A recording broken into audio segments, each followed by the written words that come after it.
SIR নিয়ে জল্পনা কিন্তু থামছে না, আরো একবার এসআইআর নিয়ে মানুষ রাস্তায়। কারণ ডিলিটেড ভোটার, সাধারণ মানুষ যাদের কাছে সমস্ত নথি আছে অথবা একটা দুটো নথি কম আছে, তাদেরকেও কিন্তু ডিলিট করে দেওয়া হয়েছে এই এসআইআর থেকে।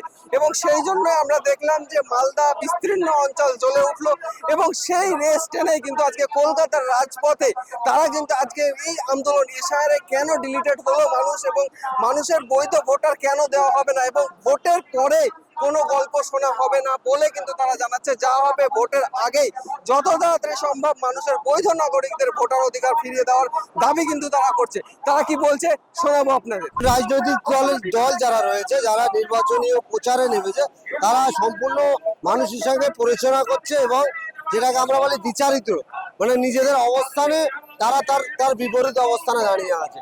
ভোট ঘোষণার পরে প্রথমে তারা বলেছিল আগে ভোট আর পরে ভোট, এখন তারা আগে ভোট পরে ভোটার।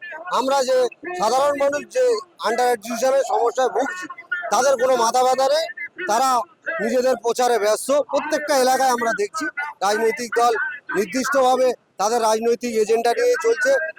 এসআরআই নিয়ে সেইভাবে আর কিছু তাদের উচ্চবাচ্য নেই। কেউ বলছিল দিল্লি গিয়ে দেখে নেবো, কেউ বলছিল লাখ লাখ লোক নিয়ে আমরা দিল্লি ঘেরাও করব।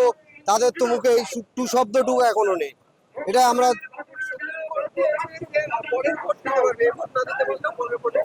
আমরা একটা সরকার যাকে গড়বে, যে জনগণ একটা ব্যাপক সংখ্যক লক্ষ লক্ষ জনগণকে বাদ দিয়ে একটা সরকার তৈরি হবে, সেখানে আমি পরে ভোট দিয়ে করবোটা কি? পরে ভোটের ভরসা আমরা করতে এই জন্য পাচ্ছি না। আমরা ইদানিং আমাদের পাশের রাজ্যে আসামে এই ঘটনা দেখেছি, যাদের এইভাবে রেখেছিল তারা আন্ডার এডুকেশনের পরেও তারা এখনো আজ গত 6 বছর হতে চলেছে এই আইনি লড়াই ট্রাইব্যুনালে যাচ্ছে। ট্রাইব্যুনাল একটা ললিপপ, সেই ললিপপটা আমাদের ধরাবার চেষ্টা করছে। এই ললিপপে আমরা পা দিতে চাই না। যারা এই ট্রাইব্যুনালে মামলায় যারা আপিল করবে, তারা বাস্তবত এখান থেকে ফাঁসবে যে তারা নিজেদের ভোটাধিকার ফিরিয়ে পাওয়া তো দূরের কথা, তাদের সমস্যার শেষ নেই। বিশেষ করে সংখ্যালঘু সম্প্রদায় মুসলিমদের দেখে দেখে এই হ্যারাসমেন্ট তৈরি করছে আরএসএস, বিজেপি আর তার স্বৈরাচারী তৃণমূল। এটা সমস্ত রাজনৈতিক দলের উচিত ছিল যে এই ভোটকে বাতিল করে, যতক্ষণ ভোটাররা ভোট দেওয়ার অধিকার না পাচ্ছে এই ভোট বাতিল করা উচিত ছিল। কিন্তু সবাই রাজনীতি করতে ব্যস্ত হয়ে গেছে, জনগণ ভোট থেকে বঞ্চিত হচ্ছে। আমরা চাইবো যে সমস্ত ভোটারদেরকে বৈধ ভোটার হিসেবে গণ্য করে এই ভোট করা উচিত এবং নির্বাচন কমিশনার যেন তাই করে। না হলে এর কিন্তু জনগণ যখন ক্ষিপ্ত হবে, এর কিন্তু একটা বিপরীত প্রতিক্রিয়া তৈরি হবে। তাই সমস্ত মানুষ যাতে ভোট দিতে পারে সেই অধিকার নির্বাচন কমিশনার যাতে ঠিক করে, না হলে এটা নিয়ে বৃহত্তর আন্দোলনের ডাক আমরা দেব। আপনি কোথা থেকে এসেছেন? আমি ভাঙড় থেকে এসেছি।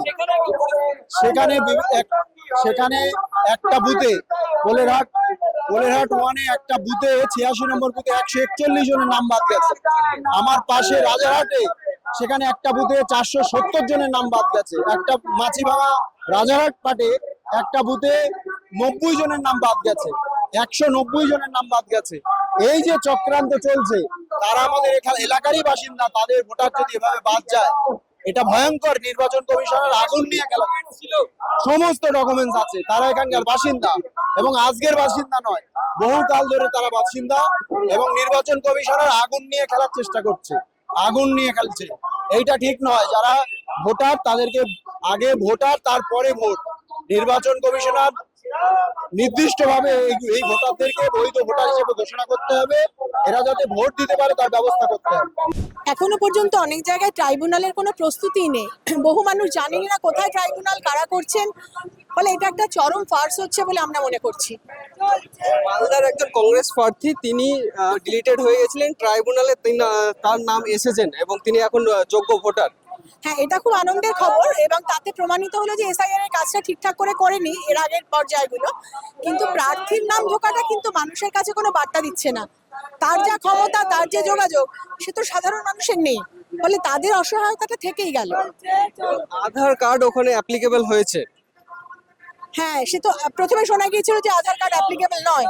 মানে এখানে কোনো নির্দিষ্ট নিয়ম কিন্তু আমরা দেখতে পাচ্ছি না, কোথাও কোনো লিখিত নির্দিষ্ট নিয়ম নেই।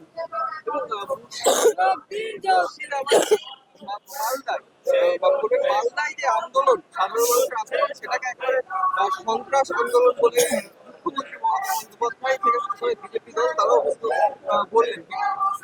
আসলে রাষ্ট্রের তো কায়দা এটাই, মানুষের যখন দেয়ালে পিঠ থেকে যায় তখন মানুষ আর নিয়ম না মেনে আন্দোলন করতে বাধ্য হন, তখন রাষ্ট্র দাগিয়ে দেয় যে এরা সমাজ বিরোধী। এখানে মমতা ব্যানার্জি আর মোদির কোনো পার্থক্য নেই, দুটোই অগণতান্ত্রিক একটা শক্তি। তারা মানুষের উপরে আক্রমণ নামিয়ে এনেছে, মানুষ দেয়ালে পিঠ থেকে গিয়ে আন্দোলন করছেন।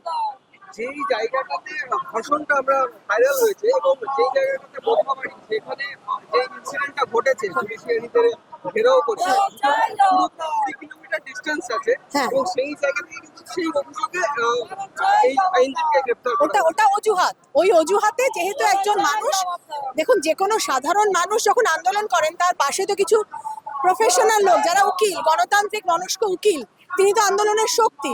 ফলে তার যে বক্তব্য তাতে যদি মানুষ প্ররোচিত হয় তখন রাষ্ট্রের ভয়, সেই জন্য তাকে গ্রেফতার করা সবচেয়ে সহজ এবং করেই কানেকশন তৈরি করছে যে এর জন্য উস্কানিমূলক বক্তব্য হয়েছে। বিড়ালের গলায় ঘন্টাটা রাজনৈতিক দল বাঁধতে চাইছে না, কারণ তাদের অনেক দায়বদ্ধতা আছে। আমরা বাঁধতে চাই কারণ আমাদের সেই দায় নেই, আমরা মানুষকে নিয়ে আন্দোলন করছি।